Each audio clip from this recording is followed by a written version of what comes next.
All right, folks, what's good? We are back.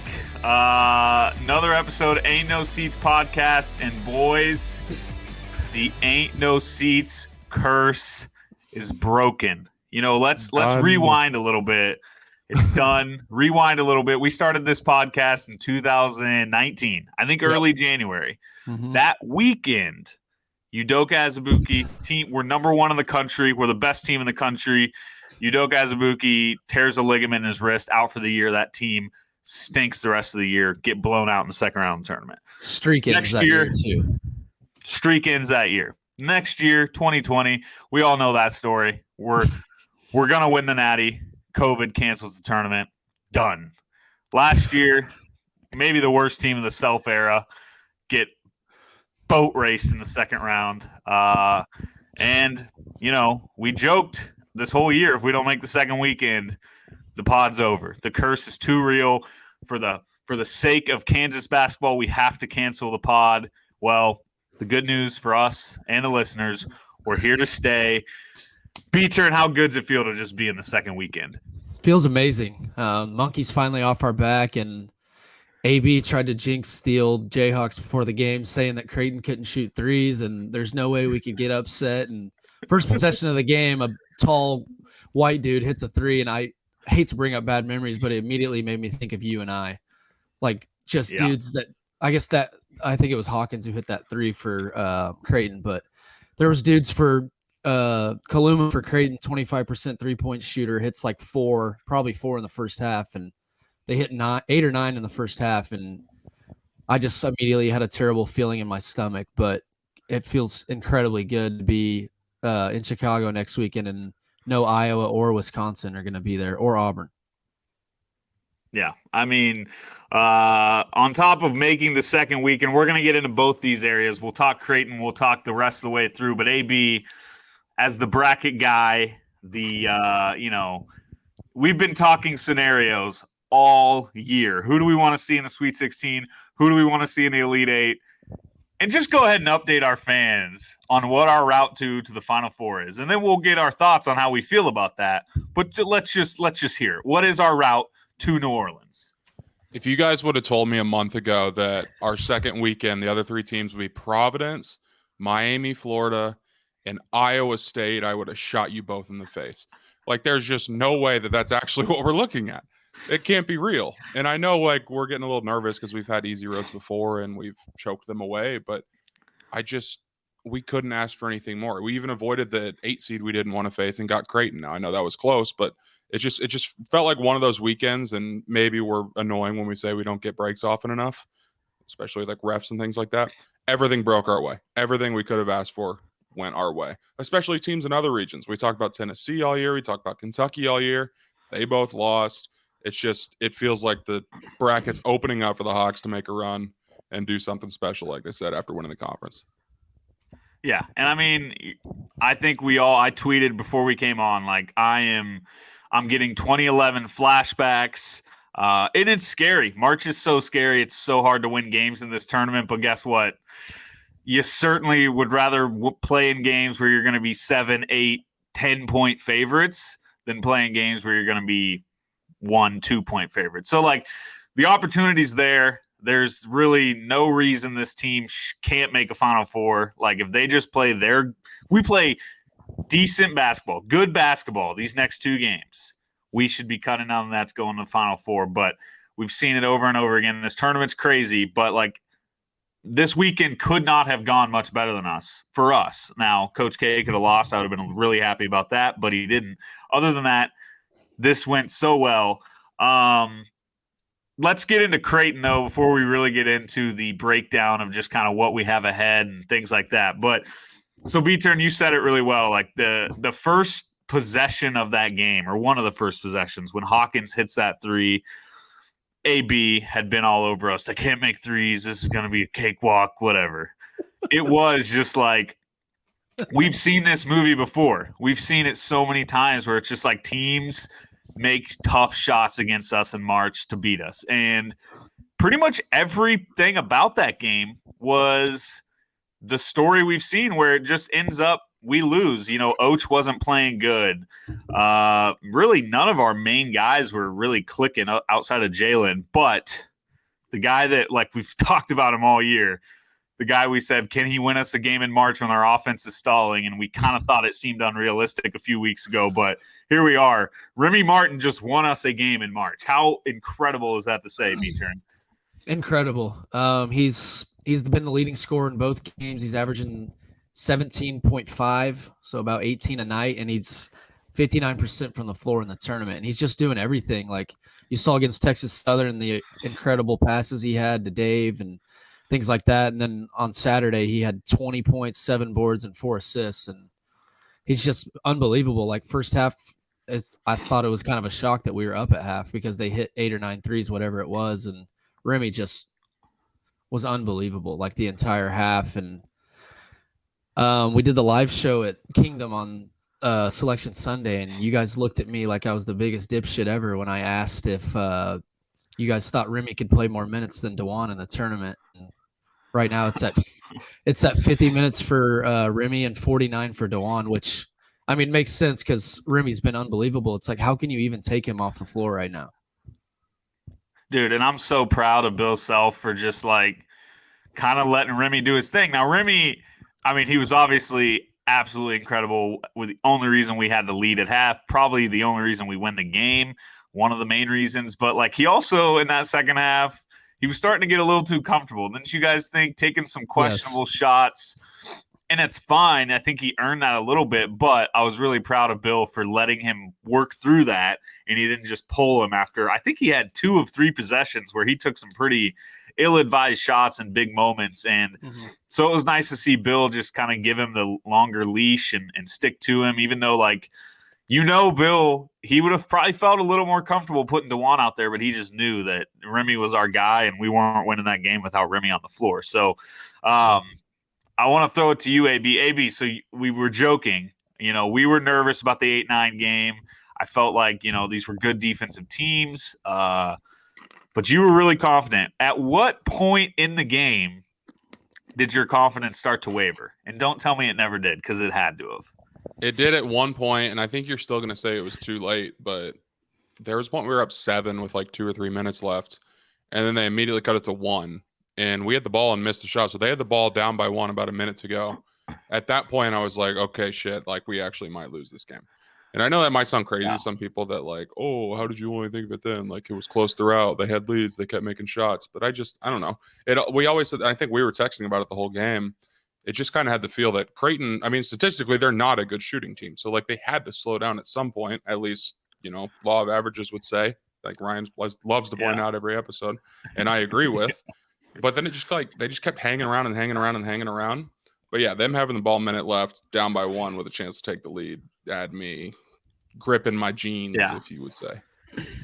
I felt so focused I felt so focused on like getting to the second weekend too, that anytime just because we haven't got there since 2018, and for pod's sake, we just want content out. But anytime we would get it to like 6 or 8 or 9, I just started feeling like insanely confident. And then Creighton just kept scraping back. Like I think J. Cole hit a 3 from the right wing that got us up 8 or 9 or something like that. And it was just like, in March where you get up a little bit, you just calm down and you start feeling great. And then the game gets tight and they would not go away. And the whole game, late second half, I'm just thinking that O'Connell transfer from Duke was going to hit a big shot on us or something. Like we're up 1 with a minute left. And we talked before the pod, like what happens if Creighton even gets a shot up there, but they throw it away and Oach had the breakaway dunk. The moment the game changed. Dude, and like, I obviously, I don't know. Like, I think the fellows were tight most of the game. Like, would you say our performance was tight? It was, but it wasn't like, I don't know, like Jalen played well. CB, he played fine. Oach missed shots. I didn't necessarily get the vibe that it was just a full-on choke job happening. I think it was just kind of Creighton doing things to make it tough for us. But I will say so we go up 9 with the J. Cole 3, they cut into it. And when it got to that point where they had it at 3 And I think we ran back-to-back possessions, or maybe they got it to 5. We ran a play to Oach. Oach missed. They came down, scored, cut it to 3. We ran a play to Dave. Dave missed. They cut it to 1. Like, that's when I really sensed that we were getting tight. And so what happened where they just kind of threw it to us and Oach got the ball and dunked it, like that was the most perfect scenario. Because I do think, I don't know, you guys can tell me if you think I'm wrong. Like, I think if Creighton goes up 1 there with 50 seconds, like, I don't know if we win that game. It felt like we had our shot to put them away, and if we didn't in that possession, that we were going to potentially lose. But maybe I'm wrong. Doesn't matter now. But I don't know. How did you feel about just like our composure and things like that? Oh, I thought that Either was of you. I didn't know who was going. You go, AB. I mean, I kind of agree with what you said, right? Like, I don't think they looked like they were making any stupid mistakes like a tight team would normally look like. I just think Creighton played really well. Like, Creighton probably played about as well of a game as they could play, right? And I think that's what even makes me more confident going forward. It's like Creighton, analytically and seed-wise, are better than Iowa State and Miami. And they're, like, right on par with Providence, at least analytically. So it's like we didn't play particularly well. That level of team played about as well as they could. Like, what's the recipe for us to lose before New Orleans?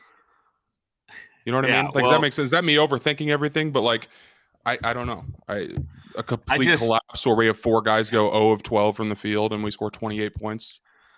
The thing that would kind of concern me is we were able to withhold the storm of threes by Creighton, but like it also took Remy Martin scoring 20 points. Now that may just be how he plays. He may average 15 points a game the rest of the way. That is absolutely a realistic possibility, but it also kind of took a little weird, different performance from us to win the game. But no, I totally agree with what you're saying. Like you got to win like that. Every tournament run we've ever gone on, we win in just, I wouldn't call this disgusting fashion, but it just never felt good. Never felt like we had a truly good flow going. So let's just hope that this was kind of our big game. You have to just, I don't know, pray the whole second half that you're going to win and then grind it out. Yeah. And let's hope we can kind of relax now that we're at the second weekend and, little rest, time to prep for Providence. But I don't know, B-Turn, how'd you feel? Just like, I mean, did you feel like we were going to choke away that game, or were you feeling pretty confident?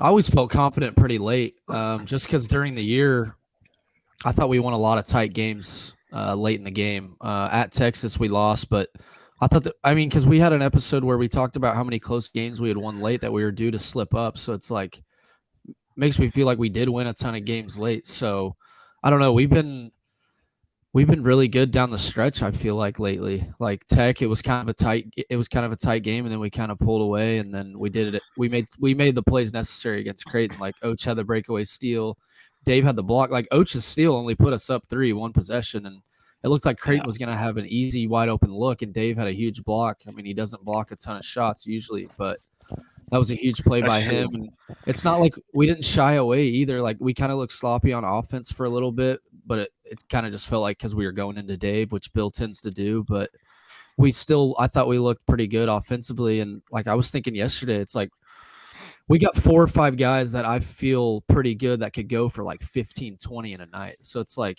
AB was saying, like we could have a night where we have a bad shooting night, but it's also like we could have a night where we score 80, 90 points. It's like Jalen, Oach, CB, Remy, and even Dave, like all those dudes are easily capable of going for 15, 20 in a night. Like Jalen, the way he slashes and is good on the boards, and CB, the way he's been shooting it, and Oach is getting 15 or so a night, and he's shooting it. Like we got to talk about that. He has been awful shooting the ball lately. He's 17 for his last 62 from 3, which is 27%. So it's like we survived in a scary one without Oach shooting it well. So it's like law of averages. You would think a guy that was probably close to 50% from 3 at one point in the year is going to start shooting it better. And when I say like this tournament, this first weekend went as well as it could, it's like we just won a game where Oach continued to slump. And, the fear kind of would have been if Oach comes out, he goes 4 of 6 from 3 against Texas Southern, then he goes 3 of 5 from 3 against Creighton. It's like, okay, well, crap. Now he's kind of hot, and can he keep that up? Oach is going to have a game where he gets going. He's too good of a shooter. He's too consistent this year. Like, he's going to have a game some point. I hope it's Friday. But at some point, Oach is going to have like a 4, 3, 4, 5 3-point game where he just gets hot and kind of puts together a string of minutes where he just takes over a game like we've seen him do. So, like, I feel good. I feel really good that we won a game where we didn't get a regular Oach. And it's so crazy that Oach is the level of player he is now. What do you have in the second half? 13 points? Something like that. Something like that. What he finished with, I think he had 2 at half. He didn't make a shot, but I think he made 2 free throws in the first half. 15, I think he had 16, 13. 17, something like that. Yeah. I think he finished with 15. He had 13 in the second half. So, like, the dude did not disappear. Like, he hit big shots. It just wasn't the normal, one of them was getting a big offensive rebound, putting it back. And that's what you love to see is, a guy that's struggling and probably getting in his head like, oh my God, I'm blowing this, to go in and make a play like that. Like, that's what you want out of your stars. So it's huge to see. I feel really good about Oach going forward in the rest of this tournament. Yeah. I don't know. Like, so outside of Remy, I mean, I think there's a couple obvious ones, but like, who did you feel kind of was the guy that really put us over the edge, helped us win that game? I don't know. Like, me personally, I still feel like CB should shoot it more and be a little more aggressive. He gets a lot of breakaway layups and things like that. But when he shoot, like, I don't know how you guys feel, but like when he shoots it from deep, I feel great. Like, I feel confident when I think he was 17 of 28, 17 of his last 28 from 3 for Saturday, and he was like 1 of 2.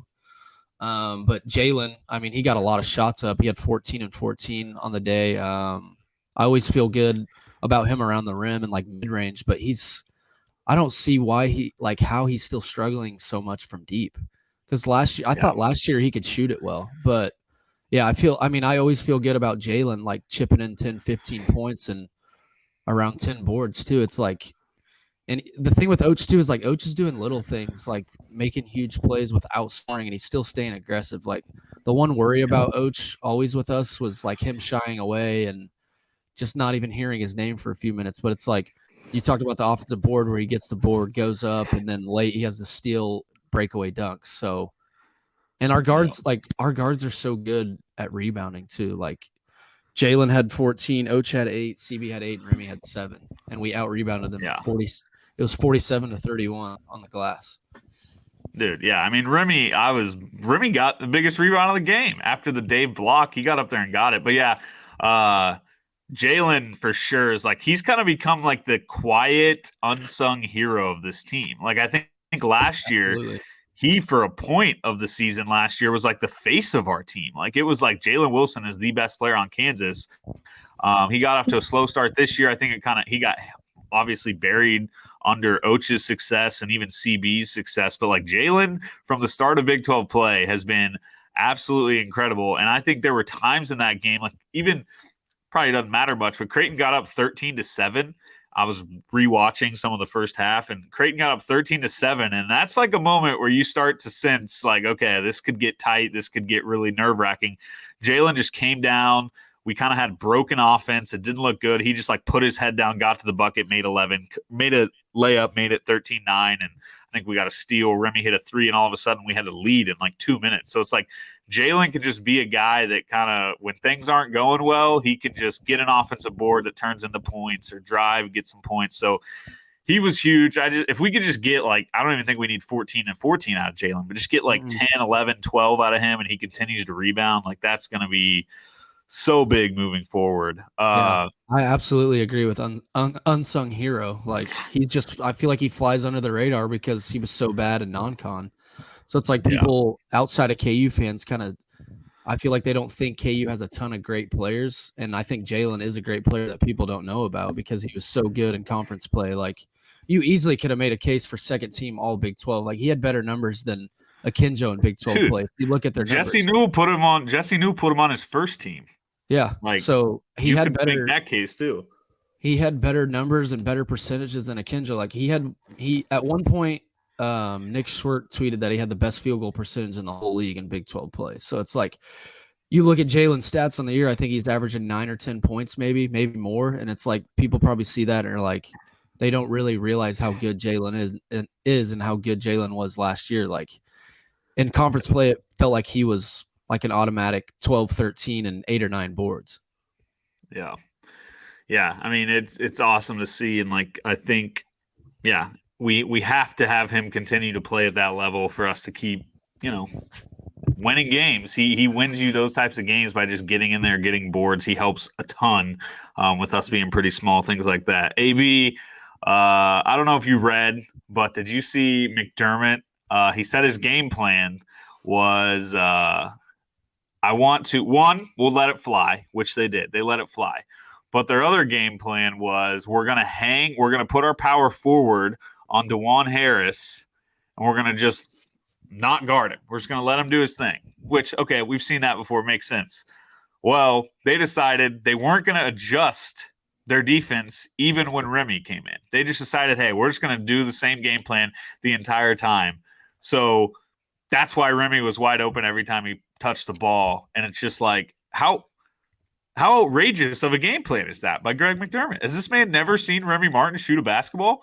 It genuinely blew my mind. I didn't know what I thought they just didn't see like the substitution at first. Like when Remy came in for DeJuan, I was just like, oh, they just had a little miscommunication. Thought DeJuan was still in. They lagged off, whatever. They'll fix it. They just didn't fix it. They never fixed it. Dude. It was crazy. It was like Remy was confused too. Like the first shot Remy took, he kind of like hesitated. He was like, wait, yeah, I should not be this open. And there was one that he didn't take too, where he was like wide open in transition. He just like stopped, ended up passing it, which I was annoyed with because I'm team be aggressive, Remy. But like it was mind blowing me. And he's a good coach. I don't really know what the thought process was there. I mean, it's not like Remy's, I mean, he's new this year to KU, like being productive, but it's not like he's a new face to college basketball. He's been scoring 20 points a night for 4 years. Like it just doesn't make any sense to me. How do you not know the name Remy Martin? Right. It's like the dude's averaged 20 points. He averaged 20 points a game at Arizona State 2 years in a row. It's almost like he looked at his stats this year and saw he was averaging like 7 or 8. But he's 36% from 3. And it's like it felt like they stayed sagging off him that entire first half even. Like he hit a 3 early, like right when he checked in.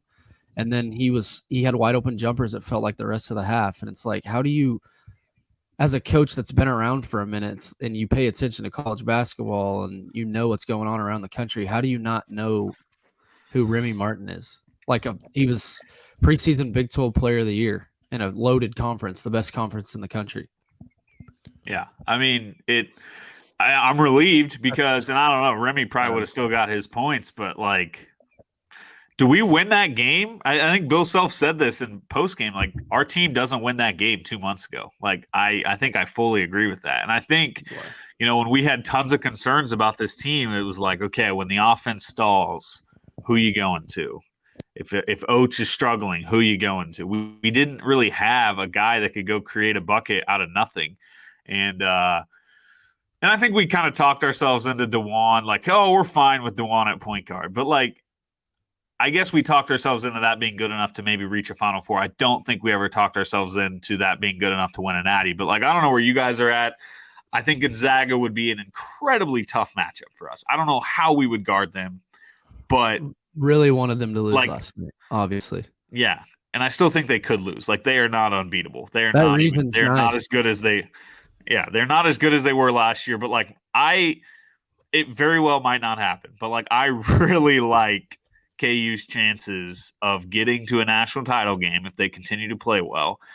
And then it's like, I mean, I guess for the first time all year, I think I've really started to allow myself to consider that we could win a national title. Like, is that fair, AB? I think you've been kind of strongly against this team winning a natty, but, like, is it fair to say, like, we absolutely could?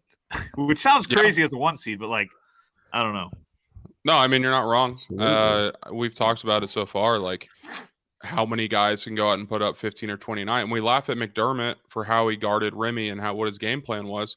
And I'm not saying this is like the right way to go about it, but how would you guard KU?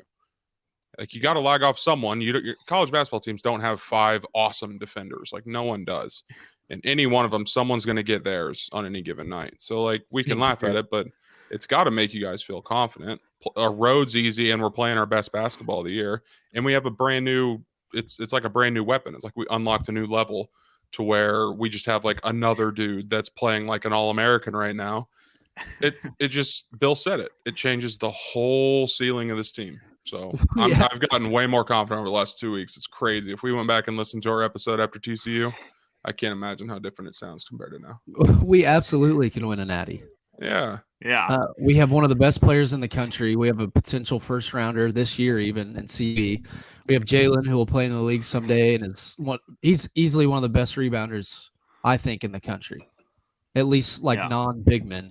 And then you got your sixth man is one of the best guards left in this tournament, like point guards, and he's leading your team in scoring in the tournament. Like ever since KC and we started guarding, buying in defensively, it's like this team absolutely can win a natty. And I think we obviously have a great run to get to the semifinal game in New Orleans. We got a lot of work left to do, but it's like Remy. I mean, Remy's one of the best point guards in the country. He has been for a couple of years, and that's a dude that's coming off your bench right now, giving you 15, 20 a night in the tournament so far. And he's not just scoring, and he's not like coming in. He had a span there against Creighton where he was chucking up shots, but it's like he's not just scoring the basketball, coming in, chucking up shots, like trying to will Arizona State to a win. Like he's coming in, getting guys involved, getting guys wide open layups, skying for rebounds, getting to the rim. He's trying so hard on defense. Like that's what's been maybe the biggest takeaway for me is like he is bought all the way into the point where he was gassed, asking out of the game. And like obviously I think his endurance is probably taking a hit sitting out for so long, but he is trying so hard. Like to think of where he's at compared to where he was 2 months ago, it's just it just makes you smile, makes you so happy. I'm so happy for him. AB, were you gonna say something? Yeah, while we're talking national title, am I crazy for like I've been thinking about this all episode. Am I crazy for thinking about this and comparing him to like the 08 team roster wise? Like now that Remy's back in it, Remy's our Sharon, DeJuan can be Russ. So we've got Ochai and Rush maybe together. You got a stretch 4, Jalen, Darrell, Arthur. Like I just kept like that's literally all I've been thinking about for the last 27 minutes and 20 seconds is how this team compares roster wise to the 08 team, and it got me very excited. Okay, well, let me throw this out because a few weeks ago, I think we kind of compared like, hey, Remy's not ever going to be Remy, but, can Remy kind of be he won't be as good as Sharon, but, DeJuan can be the Russell Robinson and Remy can be the guy that comes in and gets a couple buckets off the bench. He can't be Sharon. Well, now, like, am I crazy to say if Remy plays even remotely close to what he's played these first two games? I think that is... And I don't want to say something absurd, but as a sophomore Sharon, I think Remy is maybe just as good off the bench as Sharon was. I don't know. Am I crazy? Should we settle down? Down? I thought you were going to say overall he was better than Sharon, but no, just like sophomore year off the bench, what he brings off the bench. I think it's now comparable. He's been our leading scorer in both tournament games, and he has 4 straight games in double figures. Like, yeah, it's wild. I don't think that's an issue. Yeah. It's like I know Malik obviously like he took off in March, but it's so different to me. Like this is unheard of what's happening right now. Malik started every game that year pretty much. Like Malik got 30 minutes a game. He just wasn't playing that well. For Remy to go from not playing in mid-February to earning Bill Self's trust to be playing in the final minutes of a second round NCAA tournament game, like it's crazy. I would have never thought this was possible. Dude, I went from how is this guy going to give a senior speech against Texas to this guy might win us a national title. Like he's not going to be the only reason we win a national title, but there's no way we'd be this confident or feel this great about us winning one if he wasn't doing what he's doing. Like he just won us a tournament game. So, like, this dude has a chance to win us a natty or be a freaking huge reason we do. And I literally was like, what is this dude going to say during his senior speech, like a couple weeks ago? Yeah. And it's like, it's one game at a time. I want to cut the natty talk, but it isn't, and it's not just natty, but, like, when you just look at the game, you got it. We've said it. Guard play, guard play, guard play. We have good guard play, but we haven't had a good lead guard with the ball in his hands. And those are the guys you see in big moments making the plays that win games in March. And we haven't had that. And that's been kind of terrifying. But like now we do. And Remy, I mean, I don't know. It's so nice to have a guy that, I mean, he looks so quick. Like even just the way his knee has improved over these last couple weeks is crazy. So, and he's hitting jumpers. He's hitting jumpers, so it's like those guards got to get out and contest him. And when they do, he can blow by them, get to the rim, or big slide over and collapse, and someone's wide open for a look. But it's like, I know Bill's not going to change it up because it's working. But it's like, how hard would it be right now if you were the head coach at KU to not start Remy Martin? Yeah, and I don't want Bill to. Like, I don't want to mess with it. But yeah, I saw fans asking for it. Like, why would he not play? It's whatever. Let's just make sure he's in after the first TV timeout. Like, that's fine. And DeJuan's been fine. Like, DeJuan was great against Texas Southern. Yeah. And DeJuan scored a quick 5 in the game. Like, I think he had a layup and a 3 against Creighton. So, I mean, DeJuan's fine. It's just Remy does things DeJuan simply can't do. So, yeah, I hope Bill obviously will keep doing what he's doing, but I could see how that would be hard. And Remy's guarding, too. So, it's like, what really is DeJuan providing that Remy's not? Because, like, Remy's rebounding. He's averaging – he's had 15 and 20 in both games, and then he had a couple he made a couple mistakes on Saturday, like turning the ball over. He had DeJuan wide open for a layup where they tipped it, but, like, his passing ability right now too is incredible. So it's like, I don't know, you got to stick with what works, but it's like, what if we start Elite 8 game or Final 4 game and DeJuan starts and they're leaving him wide open and he shoots like 3 threes, misses them, and a team gets out to like a 10-0 lead or something. It's like, yeah, you can get Remy in quick, but it's like, I don't know. I feel like we would starting quick is huge. And I feel like we could be the team that gets out to an 8-0, 10-0 lead in a semifinal game and like maybe do what we did against like UNC in 08, like not quite to that level. Yeah. But it's like, I feel like we could really start quickly if Remy did start. But wouldn't you have been making that same argument? And I'm not saying you're wrong. It's just I'm kind of looking at it from the other way. Like, wouldn't you have made that same argument in 2008? Like, man, if we just had Sharon out there, we could get out to big start. That team still got out to big starts. This team can still get out to big. I mean, this team jumped all over Baylor at Allen Fieldhouse without Remy. So, I mean, we can still get off to big starts. You're right. All right. I don't want to talk too much more about Remy. I do want to talk just about the rest of the first weekend. As we said, it went about as well as possible. And I want to let's not dedicate too much time, but who would we be if we didn't dunk all over Kentucky for a little bit? I mean, are you sure? Them losing to St. Peter's, that ranks up there as one of my favorite NCAA tournament non-KU moments. Like, right? Like, that's one of the best. Absolutely. The Peacocks just coming out of nowhere. Like, and we said it on the live show and our second show after the bracket was released. Like, everyone on planet Earth had Kentucky in the Final Four. It wasn't even a thought to have St. Peter's beating Kentucky.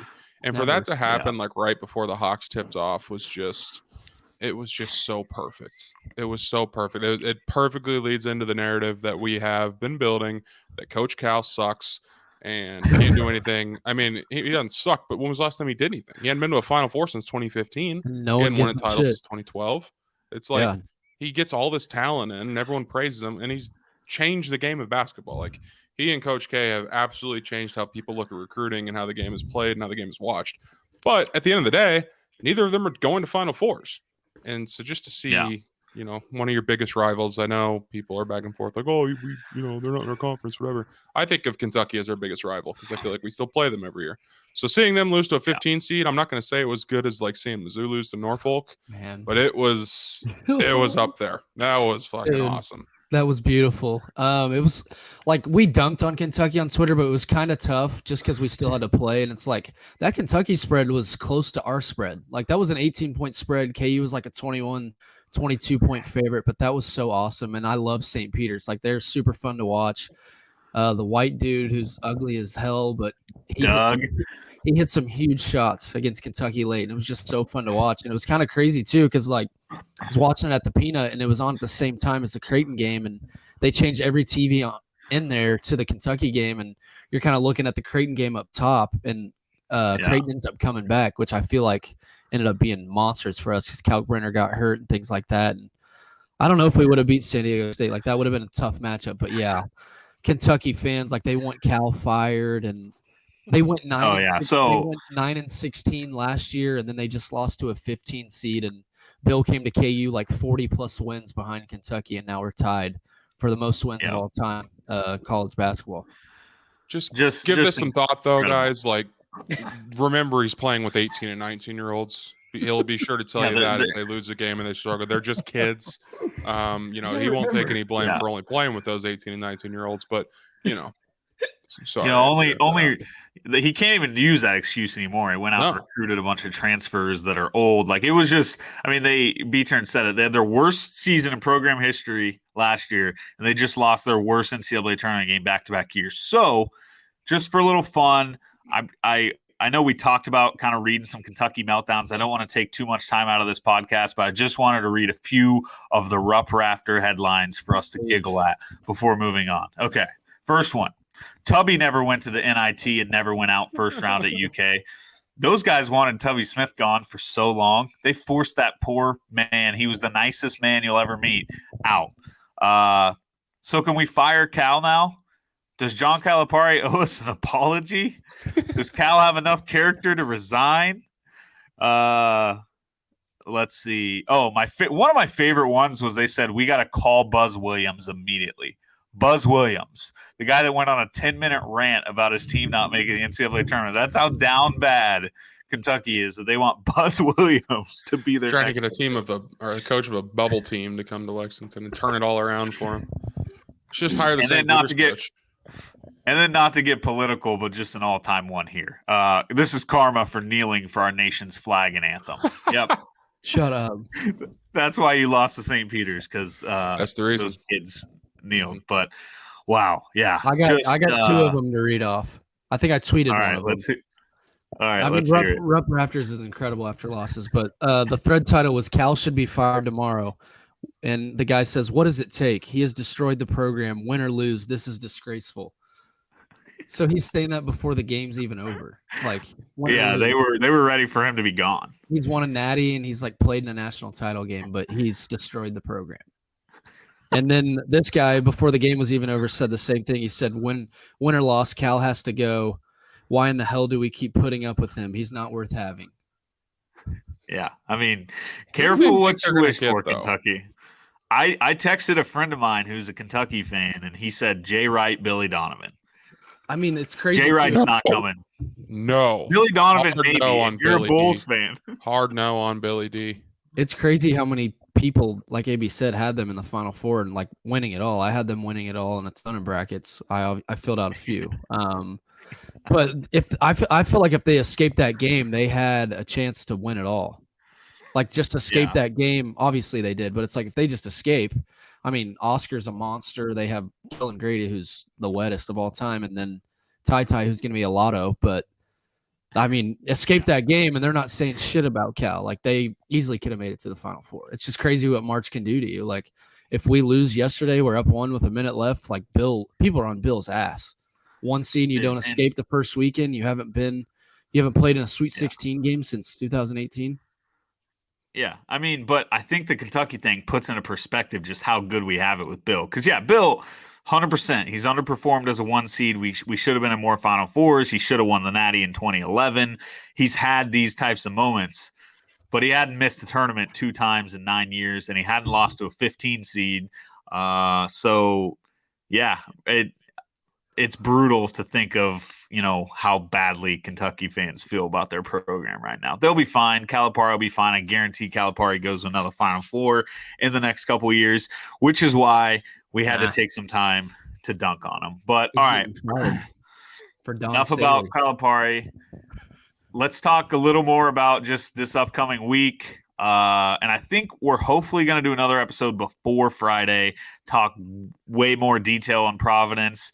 But just high level, B-Turn, kind of what can you tell me about Providence? What can you tell listeners? What can we expect? They obviously, their big thing is they've got a great record. What are they? 26-5, something crazy like that. I believe it's 27-5. But analytically, Ken Palm doesn't love them. Torvik doesn't love them. They number one in the luck factor on Ken Palm. So they've won a ton of close games. But yeah. So I don't know. What do you have to say about Providence? You're gonna make me do a full breakdown of them if you don't be careful. But they start five high level. Yeah, they start 5 seniors. Their top 7 guys that actually play minutes. 6 of those 7 are seniors, and then their 6th man is Jared Bynum. He's a junior. He's their best shooter, 42% from 3. So I feel like everyone stresses Ed Cooley's teams are super tough. So it's like it'll be a battle, it'll be a grind, and it's like 6 seniors fighting for their college careers. So it's like it's going to be a battle no matter what. Ken Palm has them as like the 32nd offense and 80th defense, and then adjusted tempos in the 270s. So they play pretty slow, not amazing defensively, pretty solid on offense. Like Bynum's 42% from 3, Horchler's 41% from 3, and then Reeves is 38% from 3. So they got 3 pretty solid shooters. And then I'll get into some of their performances later in the week, but they've had some absolute shitters. They just lost to Creighton by 30 points. Yeah, they how many threes did they make this weekend? I mean, they kind of shot lights out, I think, which, can be scary. Is it like, are they peaking at the right time? Or is it kind of like, okay, they played really good against 12 and 13 seeds. They made a ton of shots. They're not going to continue to do that against the Kansas defense, which sneaking back up. We're top 25 Ken Palm efficiency now, and we've been outside the top 30 all year. So, I mean, I don't know. Providence, you hear seniors, you hear shooting.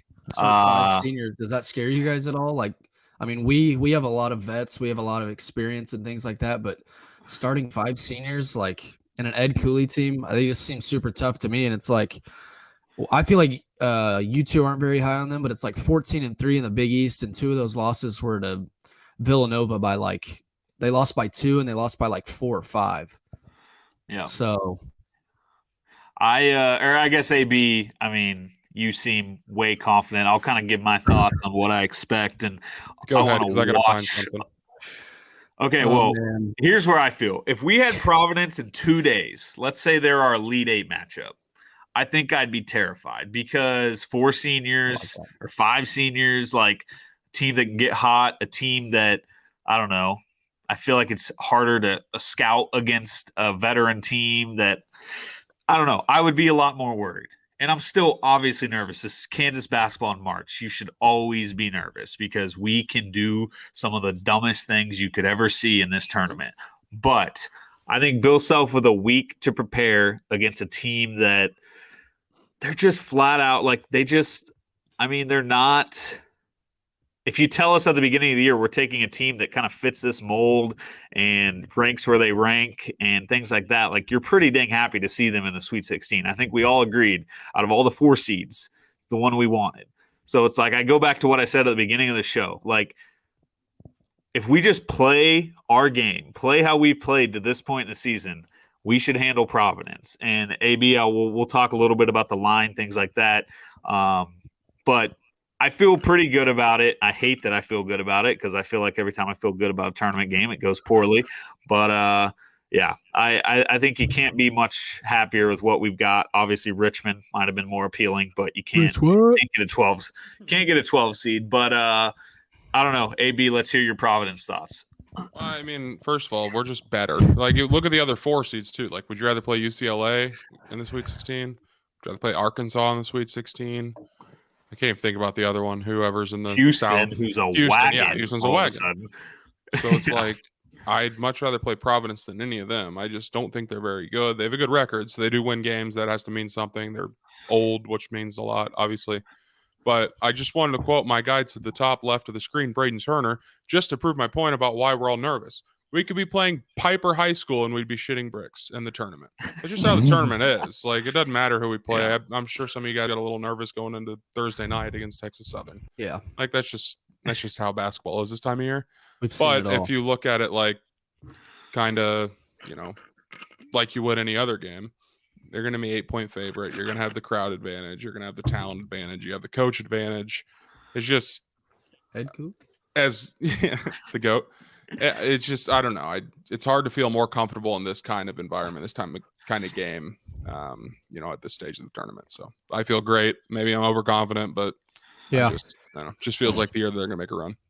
I know what you're saying about March. It's like I felt me and AB were stupid confident against Creighton, and like watching that, I just had a sick feeling from the start when they started hitting threes, and like at the end, I was like, dude, if we lose, I'm never gonna be confident again in the tournament because I go into games like we could lose to anyone, but Creighton, I was like, we're winning this game by 20, and then we're up 1 with a minute left. So it's like, I think like with Providence, to me, like it just depends on what team shows up. Like they have a lot of vets, a lot of seniors, but like I said, they've had some shitty performances, and then they beat Texas Tech and they won at Wisconsin. So it's like Wisconsin, we're not high on them, but that's 2-3 seeds in the tournament.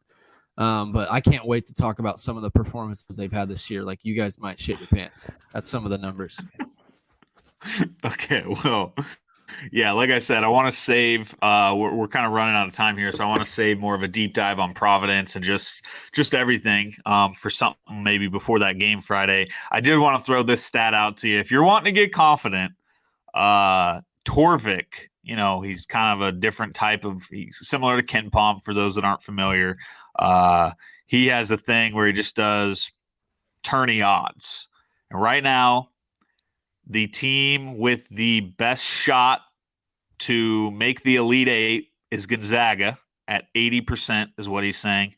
And Kansas comes in second at 77.7%. So obviously makes sense, feels really good about us winning. But he then has us higher. He has us as a higher percentage, which makes sense. And this may change. This may be different because I think this is what it was when Auburn and Wisconsin were still in the field. He has us at 54% to make the Final Four. And like I said, I think that number may go up. We'll have to see. I don't really know. I'm not like a total analytics nerd like Jesse, but Jesse it's wild. Jesse just tweeted 538 probabilities and said KU's higher than a coin flip at 52%.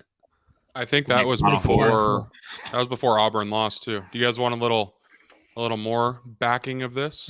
I just pull up the odds. Just pull up the odds. KU to win the Midwest region is minus 210.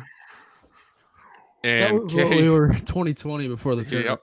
And national championship odds, Gonzaga's plus 230. The Kansas basketball Jayhawks are the second favorite at plus 440. Arizona tied with TCU right now, 13 minutes left there at plus 700. So, I mean, if that makes you guys comfortable. I mean, but I texted, I forgot if it was you guys or if it was with Alan and James. If TCU beats Arizona tonight, just go through the 8 teams on our side of the bracket and tell me who's playing for the national title, because there's one team that looks a lot different than the other teams there, in my opinion. I mean, let's just settle.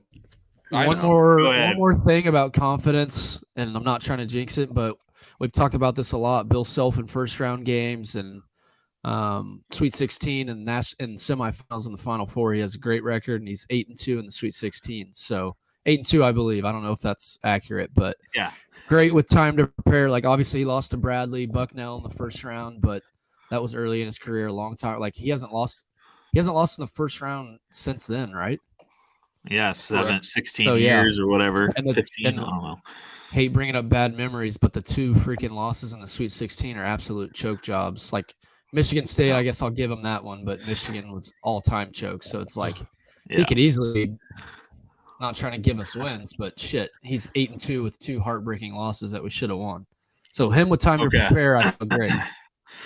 I agree. I feel great about us winning next on this Friday, but just to make things a little, we gotta side towards, let's not get overconfident. So I want to throw something your way. Another statistic. I'm scared. The Kansas Jayhawks, when heading into the VCU game in 2011, had over a 50% chance to win the national title. Better than a coin flip to win the national title. Not just make the Final Four, win the national title. They were 12-point favorites. Lost. Someone tweeted today. Yeah. It's so we were 12-point favorites against them, and then what were we against Oregon and KC, AB? 9 or 10, something stupid. He sounds sick. Yeah, I mean, why are we? So- I mean, we've got an awesome team, and we're worried about losses from 5 or 10 years ago right now. It's just a matter of let's not get overconfident because I don't know, one game at a time, baby. Let's just beat Providence. Let's not get over negative because of stuff that's happened in the past few years, though. I'm not getting over. I'm not getting negative. I'm just.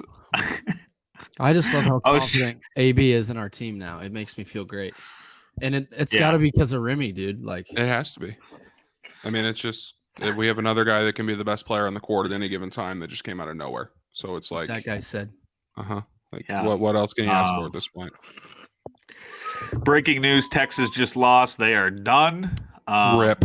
But let's wrap this up. Like I said, we want to come back. We want to talk more Providence, talk more just kind of the way there. We have a potential Chuck Moore Elite Eight matchup that we could see, which would be crazy. Or I mean, oh Tristan my God. The fact that if we beat Providence, we have Miami or Iowa State sitting in front of us. Like, I'm not even saying I'm that confident. I am, but I'm just saying that's crazy. That is wild that this is the real world we're living in right now.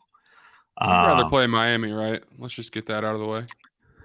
Beating a team 3 times. I don't know. Miami's obviously the scarier. I know, but like they suck. We talk about them. They're bad. They're bad. But How are like they winning?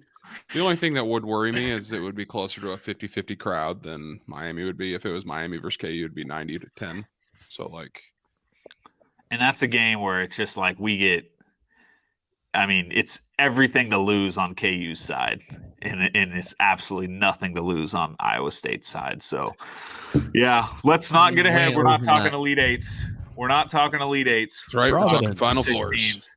Providence. But, all right, to wrap this up, I'll just say, like I said, what a weekend. We're loving this team. We just we made a second weekend for the first time in 2018. The pod is not cursed, which is huge news. Man, I'm just so excited to just read about the Hawks all week. That wait until Friday is just the best. It's one of the best weeks of the year when your team's got there. You have that sigh relief. So this is March. It's the best. I'm telling you, I'm so happy. But all right. You guys got anything else? Bill Self, 8-2 in Sweet 16s. That's a great stat to leave the people with. So thanks for listening. We'll be back. If you want to partner with me, let me know. All right. We'll see you guys later this week. Rock Chalk. Rock Chalk.